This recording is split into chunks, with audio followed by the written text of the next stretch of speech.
Осуда за насилството врз дете, но и за објавеното видео на социјалните мрежи.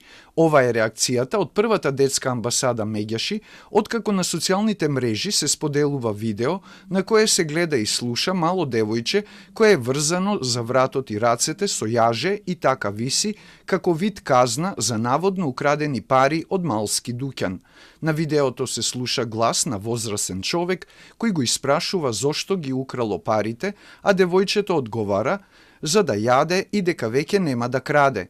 Потоа тоа вика и плаче за да го ослободи возрасниот, а тој продолжува да го снима и испрашува. Од Меѓаши велат дека случајот е пријавен и кај нив. Начинот на кој што е казнато детето, навистина го осудуваме, бидејќи важно е да се научи детето на морални вредности, меѓутоа начинот навистина не е во ред. Подобро би било доколку се действува на ненасилен начин и да не се сподели такво видео во јавноста.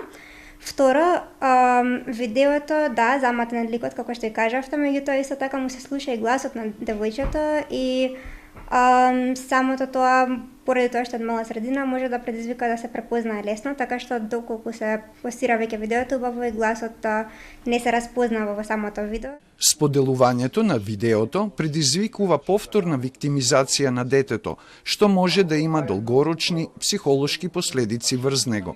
Од Меѓаши разбираат дека со објавувањето се постигнува јавен притисок за да не се повторуваат ваквите случаи, но велат дека е подобро да се пријавуваат во МВР или кај нив на телефонската линија Ало Бушавко. Од Министерството за внатрешни работи велат дека струмичката полиција до Основното јавно обвинителство Струмица поднела кривична пријава против лицето со иницијали ЗЧ на 57 години од Струмичко Новосело поради постоење сомнение за сторено кривично дело насилство врз дете врз неговата 11 годишна ќерка. Девојчето било прегледано од лекар во Струмичката болница и биле констатирани телесни повреди во вид на црвенило на двете раце кај зглобовите. Известен е и меѓуопштинскиот центар за социјални работи од Струмица, додаваат од МВР.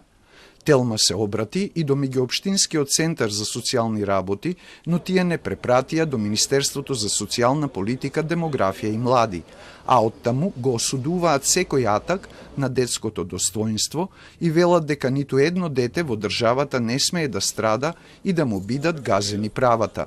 На детето му е пружена психосоцијална поддршка и тоа е згрижено од страна на стручните служби.